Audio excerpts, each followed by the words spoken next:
أعوذ بالله من الشيطان الرجيم.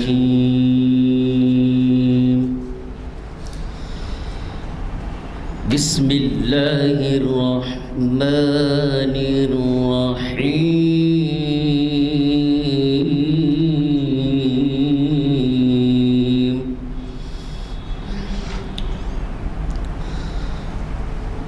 والتين والزيتون وطور سينين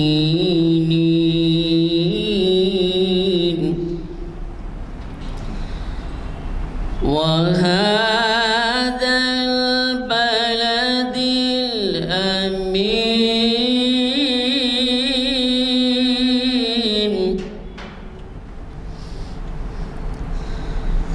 وطور سينين وهذا البلد الأمين. لقد خلقنا الإنسان في أحسن تقويم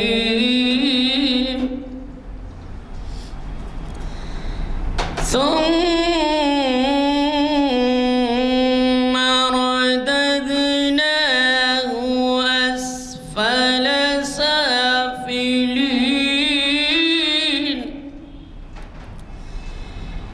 إلا الذين آمنوا وعملوا الصالحات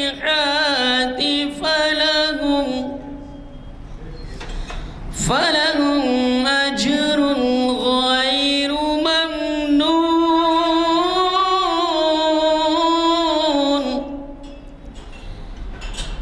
فما يكذبك بعد بالدين؟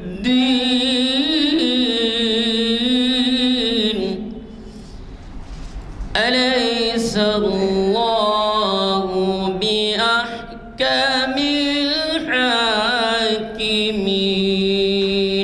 صدق الله. وبرکاتہ. اعوذ باللہ من الشیطان الرجیم. بسم اللہ الرحمن الرحیم. ان الذین یرمون المحسنات الغافلات المؤمنات لینوا فی عذاب الدنیا والآخرہ ولہم عذاب عظیم. صدق اللہ العظیم. برادران اکرام، یہ آیت جو میں نے تلاوت کی ہے یہ سورہ نور کی 23ویں آیت ہے.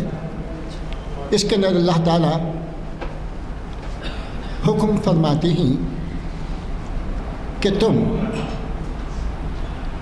پاک عورتوں پر، بھولی بھالی عورتوں پر اور ایمان والی عورتوں پر تہمت نہ لگاؤ، تہمت نہ لگاؤ.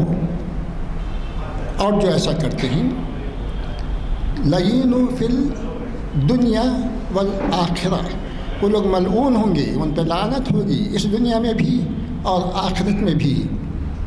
نہ صرف لعنت ہوگی بلکہ وَلَهُمْ عَذَابٌ عَظِيمٌ، ان کے لیے بہت بھاری عذاب جہنم کا ہوگا. برادران اکرام، یہ آیت جو نازل ہوئی ہے، بعض مفسرین کا خیال ہے کہ یہ صرف عائشہ رضی اللہ تعالیٰ عنہا پر جو تہمت لگی تھی، واقعہ فقط جو ہمارا پیچھے سے چلتے آ رہا ہے اس میں، ان کے لیے، ازواج مطہرات کے لیے، حضرت عائشہ اور ازواج مطہرات کے لیے مختص ہے اور اس کے لیے یہ اتری ہے. لیکن بعض مفسرین کا خیال ہے کہ یہ عام لوگوں کے لیے بھی یہی آیت موجود ہے. اور ایک بات آپ ہمیشہ ذہن میں رکھیں کہ قرآن دھیرے دھیرے 23 سالوں کے اندر وقتاً فوقتاً جب کبھی کوئی نئی بات پیش آتی تو اللہ تعالیٰ کی طرف سے ہدایت رسول اللہ صلی اللہ علیہ وسلم کو ملتی اور وہی آیتیں ہم سب کے لیے بلکہ قیامت تک کے آنے والے لوگوں کے لیے رہنمائی بنتی ہے اور وہی ہماری شریعت کا لازمی حصہ بنتی ہے۔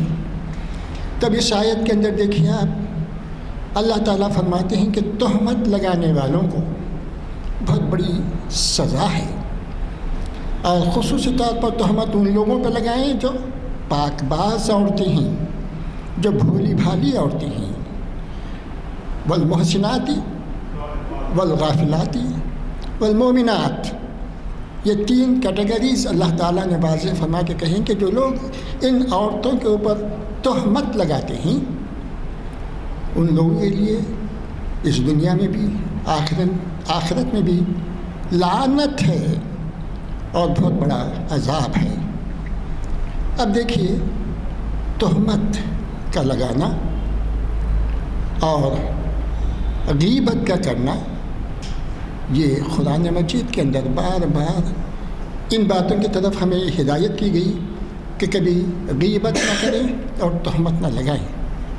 غیبت اس بات کو کہتے ہیں جو کوئی خوبی یا کوئی صفت کسی کے اندر موجود ہے لیکن آپ اس کا اظہار کر رہے ہیں اس شخص کی غیر موجودگی میں، تو وہ غیبت کہلاتی ہے۔ اور پھر غیبت کے لیے یہ ضروری ہے سے جو ہے معافی مانگ لینی چاہیے، توبہ کر لینی چاہیے۔ اور یہ تہمت اور غیبت یہ تو بہت بڑے گناہ ہیں، اس کے اندر تو اللہ تعالیٰ اس وقت تک معاف نہیں کرتا بندے کو اگر وہ توبہ بھی کر لے، جب تک کہ وہ بندہ خود اس کو معاف نہ کرے۔ جو حقوق العباد کی تعریف میں آتا ہے کہ اگر آپ کسی کا حق ناجائز طور پر رکھ لیتے ہیں یا دبا دیتے ہیں یا حق کو نظر انداز کر دیتے ہیں تو اس کے تعلق سے اللہ تعالیٰ خاص طور پر فرماتے ہیں کہ تا وقت کہ وہ شخص آپ کو معاف نہ کرے تب تک آپ کا وہ گناہ اللہ تعالیٰ بھی معاف نہیں کرتا۔ تو ضروری ہے اس لیے کہ جو ہم ان باتوں کا خیال رکھیں، اور بہترین طریقہ جو ہم کو شریعت نے بتا دی ہے کہ خود احتسابی سب سے بڑا فعل ہے، اور یہ مومن کی خاص صفت ہے، خود احتسابی، جس کے معنی ہیں اپنے آپ کو شام میں ذرا نظر ڈال لیں اپنے اعمال پر، دن بھر ہم نے کیا کیا کیا اور اس میں کتنی باتیں ایسی ہیں جو ہم شریعت کے خلاف کرتے ہیں، اللہ کو ناراض کرنے والی حرکتیں کرتے ہیں، اور کتنی ایسی ہیں جو ہم اللہ کو خوش کرنے کے لیے شریعت کے مطابق کرتے ہیں۔ جب ان اعمال کے اندر ہماری تمام باتیں شریعت کے مطابق ہوں، فرائض کی انجام دہی میں، سنتوں کی انجام دہی میں، اور دوسری باتوں میں، تو خدا کا شکر ادا کریں، اور کہیں کہیں لغزش ہو جائے تو فوری توبہ کریں، اللہ کی طرف خلوص دل سے رجوع ہو جائیں اور توبہ و استغفار کریں۔ یقیناً اللہ تعالیٰ غفور الرحیم ہے، ہماری گناہوں کو معاف کرنے والے ہیں۔ اللہ تعالیٰ ہم سب کو ان باتوں کے سمجھنے کی توفیق نصیب عطا فرمائے۔ اب آج کے پروگرام کے بارے میں الحمدللہ آج اقبال شناسی کی 1190ویں نشست ہونے جا رہی ہے، جو جامع مسجد عالیہ گن فاؤنڈری میں بعد نماز عصر کانفرنس ہال میں منعقد ہو رہی ہے، اور آج 15 فروری ہے، اور اس کو مخاطب کرنے والے ہمارے شہر کی معروف شخصیت پروفیسر مجید بیدار صاحب ہیں، جن کا آج کا عنوان ہے کہ علامہ اقبال کا تصور انقلاب، یہ جو ماہر اقبالیات ہیں۔ اب آپ دیکھیے کہ علامہ اقبال کس قسم کا انقلاب لانا چاہتے تھے، ان کے کیا خیالات تھے۔ میں مجید صاحب سے گزارش کرتا ہوں کہ وہ ہم کو اپنے خیالات سے محظوظ فرمائیں۔ الشیطان الرجیم، بسم اللہ الرحمن الرحیم۔ ساری تعریفوں کا سزاوار وہ ذات واحد ہے جس نے زمین و آسمان بنائے، ہر چیز کے جوڑے بنائے، انسان کو بنایا تو اس کو عقل و فراست دی، جس کی وجہ سے وہ اشرف المخلوقات کے عہدے پر فائز ہے۔ اسی اشرف المخلوقات کی کوششوں کا نتیجہ یہ ہے کہ اقبال نے کہا تھا اللہ تعالیٰ سے مخاطب ہو کر، کار جہاں دراز ہے اب میرا انتظار کر۔ جنت سے اس دنیا میں پھینکا گیا تو سمجھا گیا کہ انسان کیا کرے گا، لیکن آج ساری دنیا معترف ہے کہ حضرت انسان کی کوششوں کا نتیجہ یہ ہے، سائنسی ترقی ہو رہی ہے، الیکٹرانک کی ترقی ہو رہی ہے، عمارتیں بن رہی ہیں، برج بن رہے ہیں، ہوائی جہاز چل رہے ہیں۔ یہ سب کس وجہ سے ہے؟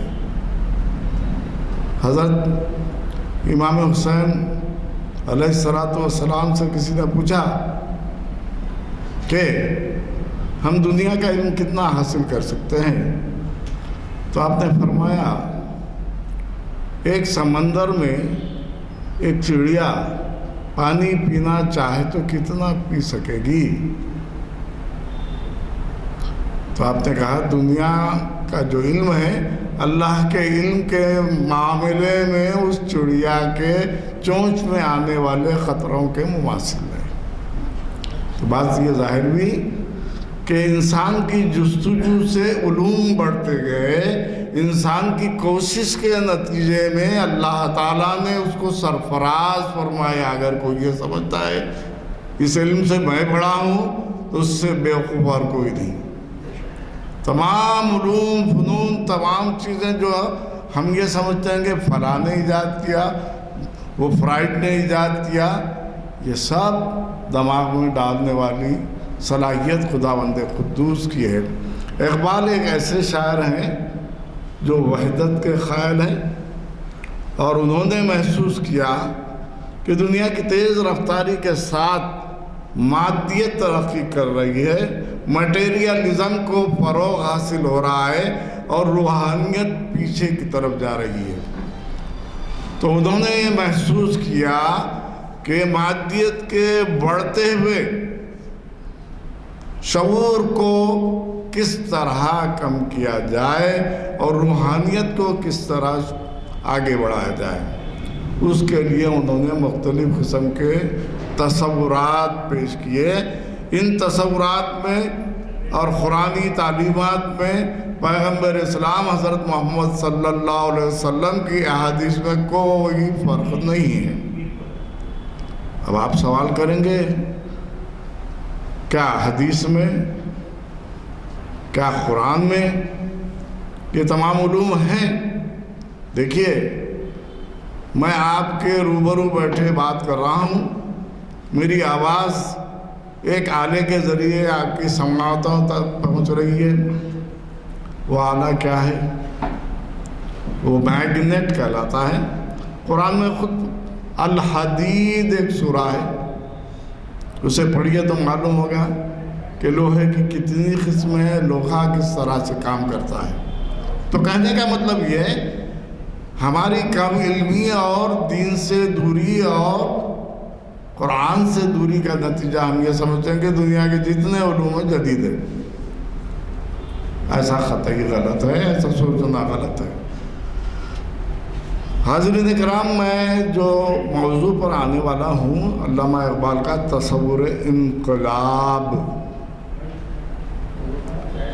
انقلاب یا ریولوشن جس کو کہتے ہیں، تبدیلی جسے کہتے ہیں، ہم یہ سمجھتے ہیں کہ ایک جدید لفظ ہے، اور یہ لفظ جو ہے فرانس کے انقلاب سے شروع ہوا۔ فرانس نے جب ترقی کی اور لوہے کو اس نے فولاد میں تبدیل کر دیا تو وہاں سے ایک صنعتی انقلاب آیا۔ تو ہم انقلاب کا دائرہ 16ویں صدی سے جوڑتے ہیں۔ اگر ہم دیکھیں بچی پیدا ہوتے ہی دفن کر دینا، یہ روایتی ہے، ٹریڈیشن تھا۔ عورت کو کمتر سمجھنا یہ روایت تھی، یہ ٹریڈیشن تھا۔ پیغمبر اسلام نے اپنی تبلیغ کے ذریعے ثابت کر دیا کہ ریولوشن صرف مادیت کے لیے نہیں، انسانیت کے لیے بھی ضروری ہے۔ تو انقلاب کا مطلب یہی ہے کہ کوئی تبدیلی لانا۔ حضور نے اپنی زندگی میں تبدیلی لا کر بتا دیا، معاشرے میں، سماج میں جو خرابیاں تھیں اس کو دور کر کے بتا دیا کہ انقلاب کیا ہے۔ انقلاب تبدیلی کا نام ہے۔ یہ تبدیلی 1400 سال سے جاری و ساری ہے۔ یہ اور بات ہے کہ میں اکثر شعر سناتا ہوں، یہ شعر کسی مسلمان شاعر کا نہیں ہے، برج نارائن چکبست ایک شاعر تھے، ان کی نظم ہے خاک ہند، اس میں انہوں نے یہ شعر لکھا ہے۔ اب تک وہی کڑک ہے بجلی کی بادلوں میں، اب تک وہی کڑک ہے بجلی کی بادلوں میں، پستی سی آ گئی ہے پر دل کے حوصلوں میں۔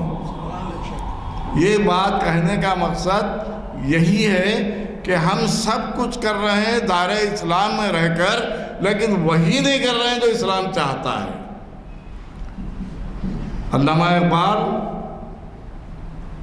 کسی نے لکھ دیا مولانا، کسی نے لکھ دیا مولوی، کسی نے لکھ دیا رحمت اللہ علیہ، کچھ لوگ اس کے خلاف ہو گئے۔ خوشگمانی نہیں، حقیقت پسندی پر ہماری نظر ہونی چاہیے۔ فلاں شخص چلا گیا، ارے وہ کیسا چلا گیا، میرے کو نظر انداز کر دیا گیا۔ تو یہ جو جذبہ ہے یہ ترقی میں رکاوٹ بنتا، یہ ترقی میں رکاوٹ بننے والا ہے۔ علامہ اقبال اس دور کے شاعر تھے جبکہ انہوں نے یورپ کا دورہ کیا تھا، یورپ کی تعلیمات کو حاصل کیا تھا، یورپ کے فلسفے کو، ہندوستان کے فلسفے کو، اسلامی فلسفے کو، اور اس کے ساتھ ہی جدید ترقیاتی نظریات کو بھی پڑھا تھا۔ کیا ہم اتنا پڑھ سکتے ہیں؟ کیا ہمارے میں اتنا گہرا ہے؟ کیا ہم اتنا مطالعہ کرنے کے عادی ہیں؟ یہ ایک سوال ہے۔ کیوں کہ ہم سب کچھ کر سکتے ہیں، 3 گھنٹے تک 6 گھنٹے تک ٹی وی کے سامنے بیٹھ سکتے ہیں، 3 گھنٹے تک سیل کو جو ہے اسٹارٹ کر کے دیکھ سکتے ہیں، 10 منٹ قرآن پڑھ نہیں سکتے، تو ہم کدھر جا رہے ہیں؟ علامہ اقبال کی زندگی کے حالات جو لکھے گئے ہیں، جب بھی شعر لکھنا ہوتا تلاوت کلام پاک کرتے، وہیں سے ان کو اللہ تعالیٰ کی طرف سے ودیت ہوتا تو وہ لکھتے تھے۔ آج ہمارے کتنے شاعر اس قسم کا ہے، اس قسم کا طریقہ اختیار کرتے۔ ہاں تو میں بتا رہا تھا انقلاب کا مطلب صرف یہ نہیں ہے کہ مادی ترقی، روحانی ترقی، کردار کی ترقی، عمل کی ترقی اور توجہات کی ترقی۔ توجہات کی ترقی کیا ہے؟ آج میرے گھر میں میرے بھتیجے اور ان کے صاحبزادے آ کے بیٹھے ہوئے تھے، ان کے بڑے بھائی کے بیٹے آئے، چھوٹے بھائی، پوچھا یہ کون ہے؟ میں نہیں جانتا، آپ کے بڑے بھائی کے صاحبزادے ہیں، ہم توجہ کتنا بٹا چکے ہیں۔ کہنے کا مطلب ہم معاشرے میں اپنے خاندان کے لوگوں کو پہچاننے سے دور ہو گئے، کیا سیرت پر عمل کر رہے ہیں؟ تو میں بتا رہا تھا کہ اقبال پہلے شاعر ہیں جنہوں نے خاندان پر توجہ دینے، معاشرے پر توجہ دینے، ملت پر توجہ دینے اور اس کے ساتھ ملک کے ساتھ اقتدار پر توجہ دینے کا فلسفہ شروع کیا، جو علامہ اقبال کا تصور انقلاب ہے۔ اب معاشی انقلاب ہے، معاشرتی انقلاب ہے، صنعتی انقلاب ہے، اور آج کے معاشرے میں ایک اور انقلاب آ گیا جو آج سے پہلے نہیں تھا۔ کیا یہ سب انقلاب انسانیت کی برادری کے لیے فائدہ بخش ہے؟ یہ سوچنے کی ضرورت ہے۔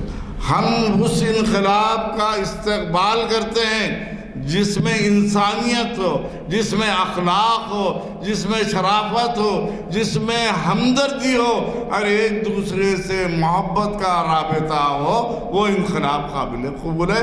اس انقلاب کو اقبال نے پیش کیا ہے، اس انقلاب کو اقبال نے اپنی شاعری میں پیش کیا ہے۔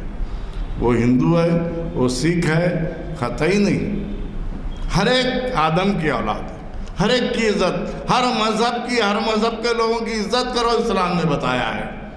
کیوں بتایا ہے؟ اللہ نے آپ کو توفیق دی، آپ راہ راست پر ہیں، ان کو توفیق نہیں ملی، وہ راہ راست پر نہیں ہے، یہ آپ کا کام ہے ان کو توفیق کی طرف لانا۔ ہاں، تو میں بتا رہا تھا کہ حضور اکرم صلی اللہ علیہ وسلم کی زندگی سے نتائج اخذ کر کے علامہ اقبال نے قرآن کی آیات سے نتائج اخذ کر کے علامہ اقبال نے اپنا تصور انقلاب پیش کیا۔ جیسے میں نے بتایا، تبدیلی کا نام ہے انقلاب۔ تبدیلی اگر مثبت ہو، پازیٹیو ہو، وہ کارآمد ہے۔ آپ کسی کو لوہے کا شیٹ دے دیں، اس کو کاٹ کر کسی کے ہاتھ میں کاغذ دے دیں، اس کو پھاڑ کر کوئی نئی چیز بناتا ہے تو آپ ایکسیپٹ کرتے ہیں، قبول کرتے ہیں۔ اگر کاغذ دے دیں، اس کو توڑ کر پھینک دیتا ہے، ویسا انقلاب قابل قبول نہیں۔ تو اقبال پازیٹیو مثبت فکر کے حامل تھے، اس لیے وہ اس انقلاب کا ذکر کرتے ہیں جو انسانوں کے ذہن میں، انسانوں کے دل میں، انسانوں کی سوچ و فکر میں تبدیلی لاتا ہے۔ وہی انقلاب ہے جس کی طرح ہم کو راغب ہونے کی ضرورت ہے۔ اندازہ لگائیے، چند مٹھی بھر لوگ جو داخل اسلام ہوئے تھے، وہاں سے ایک پورا علوم و فنون کا ذخیرہ دنیا میں نکلتا ہے۔ ہم اتنے ہو کر بھی ہم کیوں علم حاصل کرنے میں پیچھے ہیں، علم میں ترقی کرنے کے لیے پیچھے ہیں؟ اس بارے میں اقبال نے توجہ دلائی ہے۔ جس میں نہ ہو انقلاب، موت ہے وہ زندگی۔ یہ موت کس لیے کہہ رہے ہیں اقبال؟ کیا دعوتوں میں مرغ و ماہی کھلانا انقلاب ہے؟ کیا مچھلی اور پرانس کھلانا انقلاب ہے؟ اقبال ہر پازیٹو، جیسے میں نے آپ سے کہا، اقبال داڑھی رکھے نہیں تھے، اقبال کوئی جو ہے مولانا کی طرح دوشالہ ڈال کر نہیں تھے۔ یہ جو ہے ظاہری چیزوں میں تبدیلی آنا انقلاب نہیں ہے، ہماری زندگی میں تبدیلی لانا انقلاب ہے۔ اقبال کا یہی فلسفہ ہے۔ پوری شاعری میں اقبال نے یہ بتایا ہے، آپ چاہے سوٹ بوٹ پہنیے، آپ چاہے کوئی بھی چیز، دیکھیے ہمارا مذہب، ہمارا اسلام ہم کو جو تعلیم دیتا ہے، ہندوستان میں پہلے آنے والے بزرگ خواجہ غریب نواز، وہ پہنچے، تاریخی واقعات سے روگردانی کرتے ہوئے کہہ رہا ہوں کہ دیکھا یہاں کے جو رشی منی ہیں، وہ لال کپڑے پہنتے ہیں، آپ نے لال کپڑے پہن لیے، کیا سادھو ہو گئے وہ؟ کیا داخل اسلام نہیں رہے، خارج ہو گئے وہ؟ لبادے سے کچھ نہیں ہوتا، زندگی میں اور جسم میں تبدیلی لانا ہے۔ وہ جسم میں تبدیلی لانے کا نتیجہ یہ ہوا کہ آج بھی حکومت کے بڑے بڑے سربراہ ان کی بارگاہ میں اپنا نذرانہ پیش کرتے ہیں۔ تو ہم کو وہ تبدیلی لانا ہے۔ وہ تبدیلی کیسے لائی جاتی ہے؟ تو پہلا انقلاب کرداری انقلاب۔ تو کرداری انقلاب لانے کے لیے علامہ اقبال نے دو اہم تصور دیا، جسے تصور مرد مومن کہتے ہیں، آئیڈیل لیڈرشپ کہتے ہیں۔ وہ کیا ہے؟ تو جب تک کوئی مسلمان پیغمبر اسلام حضرت محمد صلی اللہ علیہ وسلم کو مکمل انسان، کردار اور عمل کا حامل انسان سمجھ کے ان کی پیروی نہیں کرے گا، انقلاب آنے کی کوئی توقع نہیں، تبدیلی کی کوئی توقع نہیں۔ چنانچہ وہ جب تصور تعلیم پیش کرتے ہیں تو وہ کہتے ہیں کہ آئیڈیل از مسٹ، کسی نہ کسی کو بڑا سمجھ کر اس کی تابعداری کرنا۔ حضور اکرم صلی اللہ علیہ وسلم حکم دیتے تھے، تمام صحابہ کرام تابعداری کرتے تھے۔ ہم اللہ کی تابعداری کرتے ہیں۔ تو اقبال کا تصور انقلاب جو شروع ہوتا ہے، اس کا پہلا مرحلہ کہ آپ تابعداری کریں، نماز ایسی پڑھو جیسے رسول پڑھتے تھے، روزہ ایسا رکھو جیسے رسول رکھتے تھے، اور دوسروں کی خبر گیری اسی طرح کرو جیسے پیغمبر اسلام کیا کرتے تھے۔ ہے ہمارے میں وہ رویہ؟ ہم وہ عمل کر رہے ہیں؟ کیا ہم انقلاب کے داعی ہیں؟ ہم دعوت دے سکتے ہیں؟ ہم خود عمل نہیں کرتے۔ تو میں بتا رہا تھا کہ اقبال کا تصور انقلاب یہ نہ صنعتی انقلاب ہے، نہ سماجی انقلاب ہے، نہ معاشرتی انقلاب ہے، بلکہ یہ انقلاب انسان کو خدا سے قریب کرنے کا انقلاب ہے۔ آپ خدا سے قریب ہوتے ہیں تو آپ کے پاس انقلاب ہے، آپ خدا سے جتنا دور ہو گئے وہ انقلاب بیکار ہے۔ یہ علامہ اقبال کے تصور انقلاب کا پہلا فلسفہ۔ کسی کو آئیڈیل بنائے بغیر ہم کو نماز پڑھنے کے لیے کہا گیا، تو پہلے کہا گیا، یہ کہا گیا کہ یہ سمجھو کہ تم اللہ کو دیکھ رہے ہو، اگر وہ جذبہ بھی نہیں ہے تو اللہ تم کو دیکھ رہا ہے۔ یہ جو جذبہ ہے یہی انسان کی زندگی میں انقلاب لاتا ہے، یہی انقلاب لاتا ہے۔ اقبال کے اشعار میں مختلف جگہوں پر اس فلسفے کی ہدایت ہے۔ وہ بار بار یہی کہتے ہیں کہ خود میں انقلاب لانا، دنیا میں انقلاب لانا نہیں۔ آج کل تو سیاسی انقلابات کا دور ہے، کہیں کچھ ہو رہا ہے، کہیں کچھ ہو رہا ہے، ہم سمجھ رہے ہیں وہی سب کچھ ہے۔ اب تو معاشرتی انقلاب بھی ایسا آ گیا، ہندوستان میں بھی لسبنزم آ گیا، عورت عورت سے شادی کر سکتی، مرد مرد سے شادی کر سکتا، پوری دنیا میں ایک بھونچال مچا ہوا ہے۔ کیا یہ کرنا انقلاب ہے؟ کیا یہی انقلاب ہے؟ یہ انقلاب کے لیے دنیا میں انسان کو بھیجا گیا؟ اقبال حضور اکرم صلی اللہ علیہ وسلم کی ذات اقدس کو آئیڈیل پرسنالٹی اور اللہ کو جو کہتے ہیں وہ پرفیکٹ ایگو، انسان امپرفیکٹ ایگو، کیا ہے کہ بھئی یہ ایگو کیا ہے؟ جتنی صفات خداوند قدوس میں ہے وہ پوری صفات اللہ نے ہم کو بھی دی ہیں۔ اللہ دیکھتا ہے، ہم بھی دیکھتے ہیں، اللہ سنتا ہے، ہم بھی سنتے ہیں، اللہ مارتا ہے، ہم بھی مارتے ہیں، سانپ آیا مار دیے، بچھو آیا مار دیے، اللہ جلاتا ہے، ہم بھی جلاتے ہیں، چیونٹی جا رہی ہے، آپ رگڑ کے مسل کے نہیں رکھیں گے۔ تمام صفات، فرق صرف یہ ہے کہ ہماری صفات محدود ہیں، خدا کی صفات لامحدود ہیں۔ اس بنیاد کو سمجھنے کی ضرورت ہے۔ بندہ کتنا بھی بلند ہو جائے خدا نہیں ہو سکتا، کیونکہ دیوار کے پیچھے کیا آواز ہے ہم نہیں سن سکتے، ہمارے مقام سے 5 کلومیٹر دوری پر کیا ہو رہا ہے ہم نہیں سمجھ سکتے۔ کیوں؟ کہ اللہ نے وہ طاقت دور دراز کی چیزیں دیکھنے کی بھی انسان میں شامل کی ہیں۔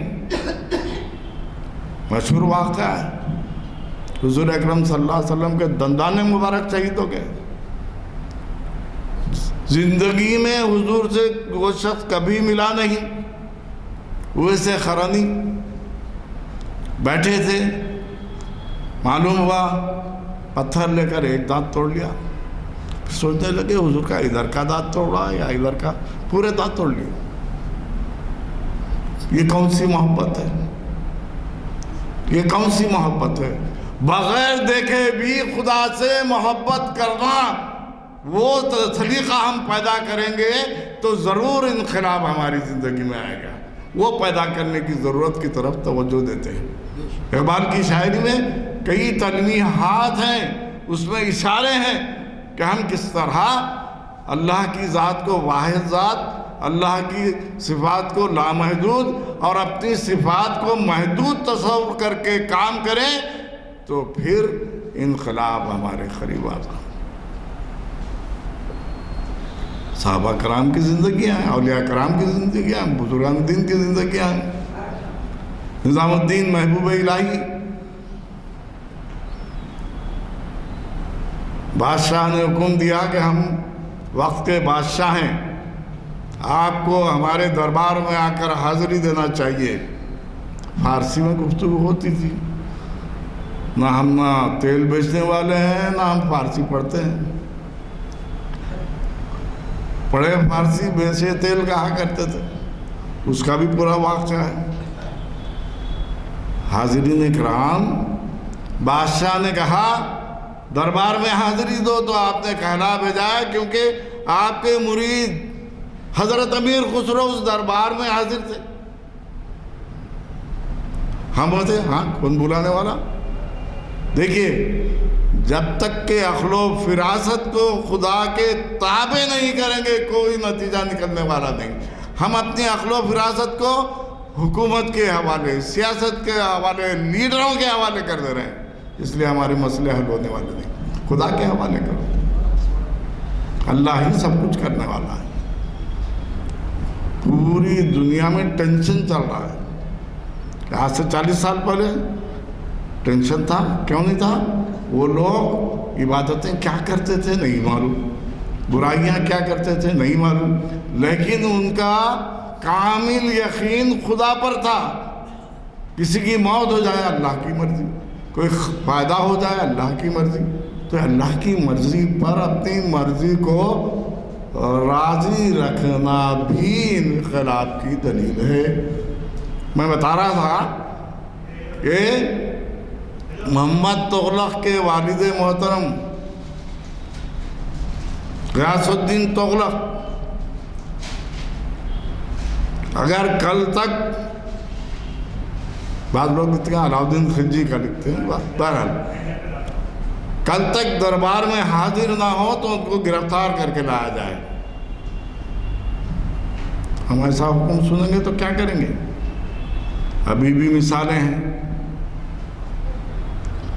جو مسلمانوں کو جو نیوز بھیجنے والے ہیں ان کو جو گرفتار کیا گیا، ان سے انٹرویو لیا گیا، تو وہ سنیے آپ، کتنی ایمانداری ہے ان کے دل میں، آپ کو پتہ چلے گا۔ اس لیے تو ہم یہاں بچے ہوئے ہیں۔ تو میں بتا رہا تھا کہ حکم دے دیا گیا ہے کہ کل اگر حاضر نہ ہو تو ان کو گرفتار کر کے لایا جائے۔ مریدین آ کے بولے سرکار بادشاہ کا حکم ہے۔ آپ نے کہا ہنوز دلی دورست، دلی ابھی دور ہے۔ رات رات بنگال کے نواب نے مخالفت کی، بادشاہ رات پہ فوج لے کے نکل گیا، جا کے سرکوبی کر کے لوٹنے لگا تو دلی کے قریب آیا تو بیٹے نے باپ کے استقبال کی تیاریاں کی۔ منسٹر آیا تو کیسے کرتے ہیں اپن استقبال؟ جھنڈیاں لگاتے، بیانر لگاتے، مختلف چیزیں کرتے ہیں۔ اس نے بھی کیا۔ لوگوں نے کہا سرکار شہر کے قریب آ گیا، اب آپ کی خیر نہیں۔ پھر اللہ آپ کی طرف رجوع، پھر کہا ہنوز دلی دورست۔ رات میں جو ہے خوب ناچ گانا پارٹی، محل ڈہ گیا، بادشاہ گر کے مر گیا۔ کس پر توکل کیا تھا؟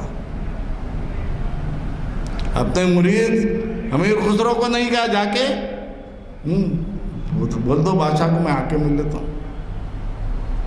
تو کہنے کا مطلب یہ ہے توکل تو علی اللہ، یہ انقلاب کی پہلی سیڑھی ہے جو اقبال سکھاتے ہیں. اللہ پہ بھروسہ کرنا شروع کر دو، خود بخود آپ کی خوبیاں، آپ کی صلاحیتیں بڑھیں گی. تو میں یہ بتا رہا تھا مرد کامل بننا. مرد کامل بننے کے لیے اقبال نے کہا پیغمبر اسلام حضرت محمد صلی اللہ علیہ وسلم کی زندگی کے تمام واقعات کو اپنی زندگی میں شامل کرو، مرد کامل بن جاؤ گے.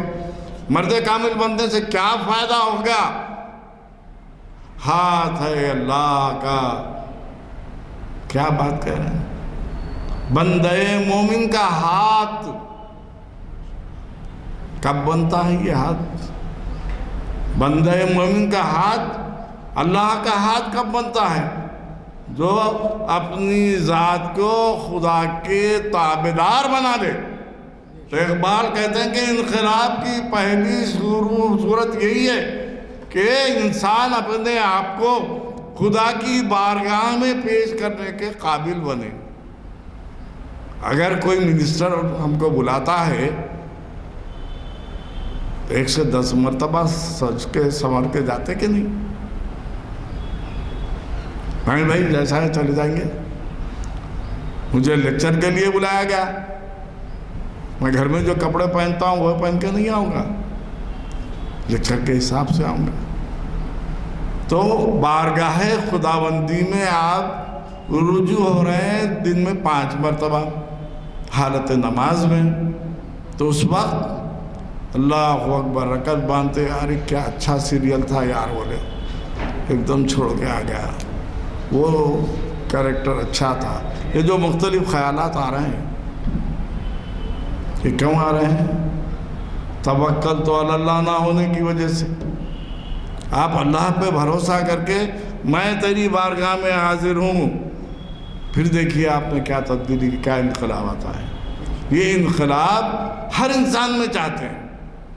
علامہ اقبال یہ کہتے ہیں اجتماعی انقلاب کے قائل نہیں ہیں، تشدد کے قائل نہیں ہیں، سیرت کے قائل ہیں. اس سیرت کا نمونہ جو علامہ اقبال نے اپنی شاعری میں پیش کیا، انقلاب کا جو نمونہ پیش کیا، اگر ہندوستان میں آپ دیکھنا چاہتے ہیں تو مہاتما گاندھی کا فلسفہ پڑھ لیجیے. تلوار سے نہیں، تیر سے نہیں، اہنسا سے، عدم تشدد سے. یہ فلسفہ جو انقلابی فلسفہ ہے، یہ فلسفہ علامہ اقبال کی شاعری میں موجود ہے. دنیا کی دوسری قومیں اختیار کر رہی ہیں، ابھی اختیار نہیں کر رہی. ہندوستان میں انگریزوں کو بھگانے کے لیے کوئی فوج تیار کی گئی، تیار کی تھی ایک دن نیتا جی سبھاش چندر بوس نے، مگر مہاتما گاندھی نے اسے ایکسپٹ نہیں کیا. یہ جو چیزیں لاتے ہیں اس کا بائیکاٹ کرو. یہ کیا ہے؟ عدم تشدد کا فلسفہ، جو انقلاب کا فلسفہ ہے، جو سیرت نبوی کے ذریعے ہمارے سامنے پیش ہوا ہے. اس کو خود ہمارے ملک، ہماری آزادی کے لیے مہاتما گاندھی نے اختیار کیا. بتائیے اس میں کتنا دم ہو گیا اور ہم کیا کر رہے ہیں؟ اسی فلسفے کی وجہ سے تو انگریز ہندوستان کو آزاد کرنے پر مجبور ہو گئے، تیروں سے، تلواروں سے، برچوں سے. انقلاب نہیں لایا گیا. تو میں آپ کو، کیونکہ اقبال کی زندگی جو گزری ہے 1938 میں انتقال ہوا، 1903 میں وہ یورپی ممالک میں تھے. تو انہوں نے چونکہ اپنے دور کے جدید فلسفوں کا مطالعہ کیا تھا، اور آخر میں اس نتیجے پہ، ہم تو نتیجے پہ پہنچنے کے بھی قابل نہیں ہیں. نہ مطالعہ ہے، نہ مشاہدہ ہے، نہ تجزیہ ہے. تو اقبال نے پوری دنیا کو اور دنیا کے اہم فلسفیوں کو، اقبال کا کلام میں دیکھیے، رام چندر جی پہ بھی، کرشن جی پہ بھی، گرو نانک پہ بھی، اور یورپین فلاسفر پہ بھی کتابیں نظمیں ہیں. کیوں لکھا ہوگا؟ ارے مسلمان تھوڑے کتاب بولے. ہر وہ شخص جو فکر اور عمل کی دنیا میں جاتا ہے اس کا استقبال کرتے ہیں اقبال. کیا حضور اکرم صلی اللہ علیہ وسلم نے یہودیوں کو، نصرانیوں کو اکھاڑ کر پھینک دیا تھا؟ وہ بھی اولاد انسان، اولاد آدم. تو اقبال کا تصور انقلاب، انفرادی انقلاب، انڈیویژول، آج اجتماعی انقلاب کا جذبہ ہے. یہ اجتماعی انقلاب کیا ہے بھائی؟ ایک آدمی جو ہے کوئی تبدیلی نہیں لا سکتا اجتماعی طور پر مل کر. اب دلی میں چل رہا ہے کسانوں کا انقلاب کا دھندا چل رہا ہے آج کا دور. کیا اقبال اس کے مخالف ہیں؟ وہ نہیں کرنا چاہیے. اقبال کا فلسفہ یہ ہے ہر شخص اپنی زندگی میں انقلاب لا لے تو پھر کسی انقلاب کی ضرورت ہی نہیں ہے.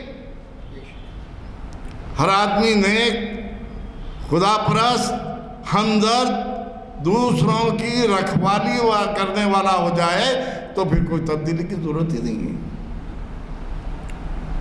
تو اقبال کا تصور انقلاب انفرادی تصور ہے، اور یہ تصور انہوں نے قرآن و حدیث سے لیا ہے. حضور تنہا تھے، چچا ساتھ نہیں دے رہے تھے، چاہے ابو جہل ہو چاہے ابو لہب ہو. ارے بھائی میرے چچا ساتھ نہیں دے رہے ہیں، کیا کرنا؟ نہیں، جو کرنا تھا حضور نے کر کے بتا دیا. انہوں نے پورے عرب کی سرزمین میں انقلاب برپا کیا. کیا تلوار سے؟ نہیں، عمل سے. تو اقبال کے تصور انقلاب میں عمل کو بڑی اہمیت دی گئی ہے. وہ عمل کیا ہو؟ خود کو بندہ سمجھے اور اللہ کو واحد جانے، یہی عمل. اور ہر چیز میں صداقت کا مظاہرہ کرے. جہاں صداقت سے ہٹ گیا پھر اس کا انقلاب کا نظریہ بھی بدل گیا. بھئی ہم لوگ خوش قسمت ہیں اس لیے آپ کے روبرو جو باتیں پیش کر رہے ہیں. ہمارے اساتذہ ایسے تھے، ہر لمحہ ان کے لیے دعائیں کرتی، ہر لمحہ دعائیں. انہوں نے ہم کو ویسی تربیت دی، آج ہم اس کو قبول کرتے ہیں. ہمارے استاد محترم کہا کرتے تھے، مغل پورہ مڈل اسکول میں 7ویں کے طالب علم لطیف صاحب اردو پڑھاتے تھے. بچوں سے پہلے سوال کرتے تھے، پوچھتے تھے گدھے کو گدھا کیوں بولتے؟ ہم بچے کیا بولیں گے؟ گدھے کو گدھا کیوں بولتے؟ خاموش ہو گئے. سنو، گدھا پہلے کیا بولتا؟ اللہ. اس کے بعد بولتا ہے کہ نہیں کی، ہے کہ نہیں کی، ہے کہ نہیں کی. اس کو یقین نہیں ہے اللہ پہ، اس لیے اس کو گدھا بولتے. اگر تم بھی اللہ پہ یقین نہیں رکھو گے تمہارا مرتبہ بھی گدھے جیسا ہو جائے گا. اللہ پر یقین کرو. تو اقبال کا تصور انقلاب خدا کی ذات پر اعتماد کرنا، اس سے لو لگانا، اس سے حاصل کرنے، طلب کرنے کا جذبہ پیدا کرنا، اور اس جذبے کو ساری انسانیت میں پھیلانا. یہی وہ خصوصیت ہے کہ جس کی وجہ سے اقبال کا تصور انقلاب اہمیت کا حامل ہے. شکریہ، بہت بہت شکریہ، جزاک اللہ. السلام علیکم. ایک عالمانہ خطاب ہے، تبصرے کی استطاعت تو نہیں ہے مجھ میں، البتہ عمل کی طرف جو مفہوم پیش کیا گیا وہ شعر سنا دیتا ہوں. عمل سے زندگی بنتی ہے جنت بھی جہنم بھی، عمل سے زندگی بنتی ہے جنت بھی جہنم بھی، یہ خاکی اپنی فطرت میں نہ نوری ہے نہ ناری ہے. علامہ کا یہ شعر جو ہے اپنے اندر کس قدر وسعت کا مفہوم رکھتا ہے اس کا اندازہ لگائیے. کوشش کیجیے کہ عمل کی طرف توجہ فرمائیں. بہت سے اسپیکرز ملیں گے آپ کو، مشورہ دینے والے ملیں گے، لیکن عمل سے آری. جب تک کہ خود عمل پیرا نہ ہوں ان کی باتوں میں کوئی اثر نہیں ہوتا. تو یہ خود ہماری تاریخ بتاتی ہے اور ہمارے بزرگان دین کے جو کچھ ہمارے سامنے ہدایات ہیں اس پر عمل پیرا ہونا مناسب ہے. اگلے اعلامیہ کا کیا ہے بابا؟ اعلامیہ دیے ابھی تک رسم نہیں کیا. اگلے اعلامیہ میں ہاں یہ نہیں ہے شاید، یہ تو آ چکا نا. کیا بات ہے، لا کے رکھ دینا، دے دو گے.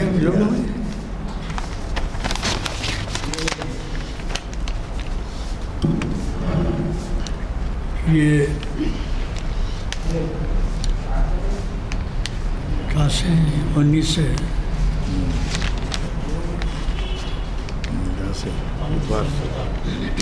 اتوار کے دن 19 فروری حافظ محمد تنویر عالم صاحب امام مسجد اعظم سورۃ المائدہ کا ایک رکوع،